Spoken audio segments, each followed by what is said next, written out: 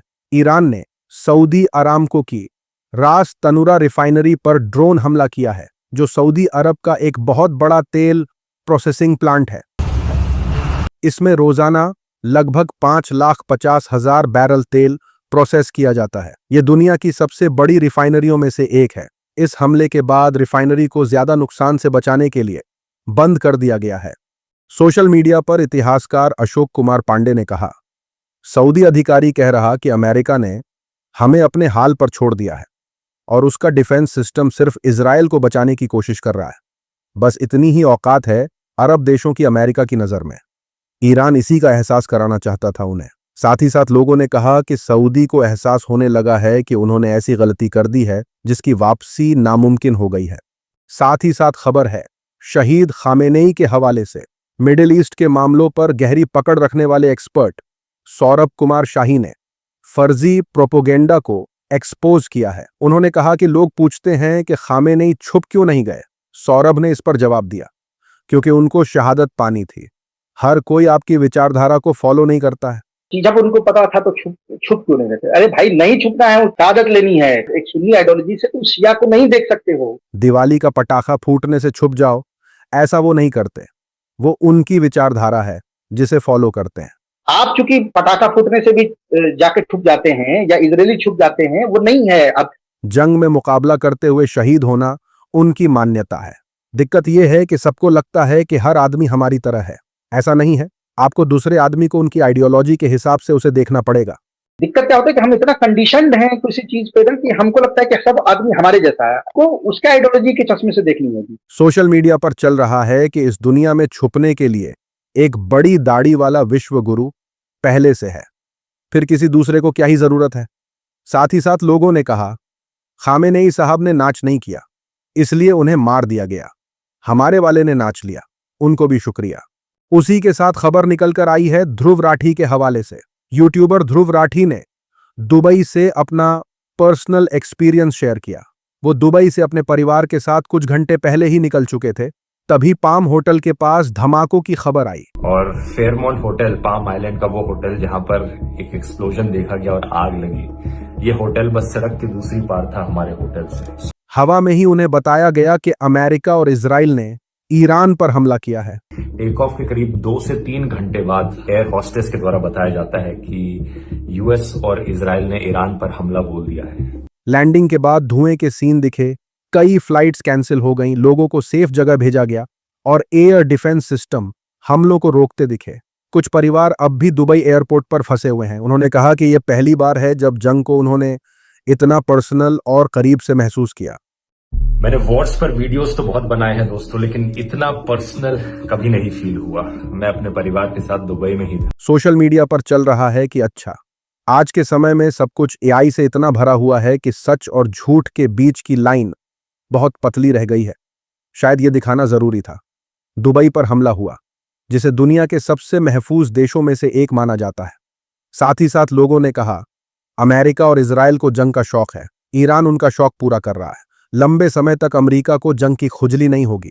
साथ ही साथ अपडेट निकलकर आया है नेतन्याहू के हवाले से। ईरान की इस्लामिक रिवॉल्यूशनरी गार्ड कॉर्प्स ने दावा किया है कि तेल अवीव में नेतन्याहू के दफ्तर और इजरायली वायुसेना कमांडर के ठिकाने को निशाना बनाया गया है। इसके साथ ही उन्होंने कहा कि हमले के बाद नेतन्याहू की किस्मत साफ नहीं है। ईरान ने दावा किया है उन्होंने इजराइल की न्यूक्लियर फैसिलिटी को हिट किया है। ईरान ने डायरेक्ट इजराइल के डिफेंस एरिया में स्ट्राइक किया है। इजराइल ने भी इस बात की तस्दीक की है, कहा कि हमलों में नुकसान कम हुआ है। सोशल मीडिया पर पवन खेड़ा ने कहा, इतिहास कभी नहीं भूलेगा। मोदी कनेसट में खड़े थे, हंस रहे थे, एक ऐसे नकली पुरस्कार को स्वीकार कर रहे थे जो असल में था ही नहीं, और अपने दोस्त नेतन्याहू के लिए बिना शर्त सपोर्ट जता रहे थे। इजराइल ने उनके दौरे का इस्तेमाल एक ढाल की तरह किया। साथ ही साथ लोगों ने कहा, अगर यह खबर सही निकली तो भाई खेल खत्म होने वाला है मिडिल ईस्ट का। यह जंग लंबा चलने वाली है। अब ये खबर देखिए, इजराइल और अमेरिका के हमलों के बीच ईरान के सुन्नी मुफ्ती हजरात ने फतवा जारी किया है। ईरान मिलिट्री मॉनिटर के हवाले से दावा किया जा रहा है कि ईरान के सुन्नी मुफ्ती ने अमेरिका और इजराइल के खिलाफ जिहाद का ऐलान कर दिया है। अमेरिका और इजराइल के खिलाफ मुसलमानों के लिए मुंह तोड़ जवाब देना जरूरी हो गया है। हालांकि बड़े न्यूज चैनल्स ने इस दावे को कंफर्म नहीं किया है। सोशल मीडिया पर चल रहा है कि बदले की अपील करने वाले फतवे राजनीतिक असर डाल सकते हैं, खासकर जब वो किसी बड़ी जंग और डिप्लोमेसी से जुड़े हों। साथ ही साथ लोगों ने कहा, फतवा जारी हो या ना हो, जो सच्चा मुसलमान होगा वो ईरान के साथ ही खड़ा मिलेगा। साथ ही साथ देखिए अंधभक्त किस तरीके से नफरत फैला रहे हैं। टेक महिंद्रा के एक एम्प्लॉय को पूरे देश से गालियां पड़ रही हैं। महाराष्ट्र के पुणे के धनराज खंडागले, जो कंपनी में सीनियर टेक्निकल स्पेशलिस्ट हैं, बहुत ही गंदी और नफरत वाली बात लिख दी। उन्होंने कहा कि पूरा धर्म खत्म कर देना चाहिए। लोगों ने उनकी बात को नफरत वाला और मुसलमानों के खिलाफ खतरनाक बताया। बाद में उन्होंने ये कमेंट हटा दिया। सोशल मीडिया पर चल रहा है कि आप कैसे ऐसी घटिया सोच वाले को नौकरी दे सकते हैं। ये खुलकर मुसलमानों को जमीन से मिटा देने की बात कर रहा है। क्या ये आपकी कंपनी के कल्चर में शामिल है? टेक महिंद्रा को साफ करना चाहिए कि धनराज को नौकरी से निकाला जाए और उसे गिरफ्तार किया जाए। साथ ही साथ लोगों ने कहा, मुसलमानों को चाहिए कि वो महिंद्रा के प्रोडक्ट्स का बॉयकॉट करें। साथ ही साथ अपडेट निकलकर आया है जावेद अख्तर के हवाले से। मिडिल ईस्ट में ईरान के हमलों ने एक बेहद अहम मोड़ ले लिया है। जावेद अख्तर का दिल भी ईरान के लिए पसीजा और उन्होंने अमेरिका और इजराइल को खरी खोटी सुनाई है। जावेद अख्तर ने कहा है कि मेरा मानना है कि इस बार ट्रंप और इजराइल ने हद पार कर दी है। अगर उन्हें इतनी बड़ी हिम्मत दिखाने के बाद भी कुछ नहीं कहा गया और अगर इराक जैसा हाल ईरान के साथ किया गया तो चीन की दुनिया में पूरी साख खत्म हो जाएगी। नेतन्याहू और ट्रंप जैसे दूसरे बदमाश लोग करते हैं, वैसे ही इन्होंने बाकी देशों को कोने में धकेल दिया है। अब दूसरों के पास सख्त जवाब देने के अलावा कोई रास्ता नहीं बचेगा। सोशल मीडिया पर सीनियर पत्रकार आरफा खानम शेरवानी ने कहा, पश्चिम एशिया के ज्यादातर शासक डरपोक और अमेरिका के गुलाम हैं। अमेरिका की ये कठपुतलियां ताश के पत्तों की तरह बिखर रही हैं। एक तरफ अकेला ईरान जो दशकों से अमेरिका की पाबंदियां सह रहा है, दूसरी तरफ ये मजबूत इकोनॉमी। छक्के किसके छूट रहे हैं आप भी देख रहे हैं, मैं भी। साथ ही साथ लोगों ने कहा यह सही है, अगर इस बार कोई अमेरिका के खिलाफ खड़ा नहीं हुआ तो वो पूरी 21वीं सदी में बिना किसी रोक टोक के मनमानी करने वाली सुपर पावर बन जाएगा। ये खबर सुनेंगे तो आप हैरान रह जाएंगे। ईरान के सुप्रीम लीडर अली खामेनेई को याद करने और अमेरिका इजराइल के खिलाफ प्रोटेस्ट करने के लिए कुछ मुस्लिम औरतें जम्मू कश्मीर की सड़कों पर उतर आईं। आरोप है कि उन मुस्लिम औरतों के साथ जम्मू कश्मीर पुलिस ने न सिर्फ बदसलूकी की है, बल्कि उन्हें धक्के देकर उनके साथ हाथापाई करके उन्हें वहां से भगाने की कोशिश की गई है। इस मामले ने पुलिस के रवैये पर गंभीर सवाल खड़े कर दिए हैं। सोशल मीडिया पर जम्मू कश्मीर के सांसद रूहुल्ला मेहंदी ने कहा, जम्मू कश्मीर पुलिस, औरतों पर आपकी ये बहादुरी देखकर नेतन्याहू तो खुश हो जाएगा लेकिन अवाम नहीं। साथ ही साथ लोगों ने कहा, कश्मीर में पुलिस महिलाओं की हिफाजत इसी तरह से करती है शायद। आज की वीडियो में इतना ही। अपनी राय सुझाव कमेंट में जरूर बताएं। मिलूंगा आप सभी से अगले वीडियो में। तब तक के लिए अपना ख्याल रखें।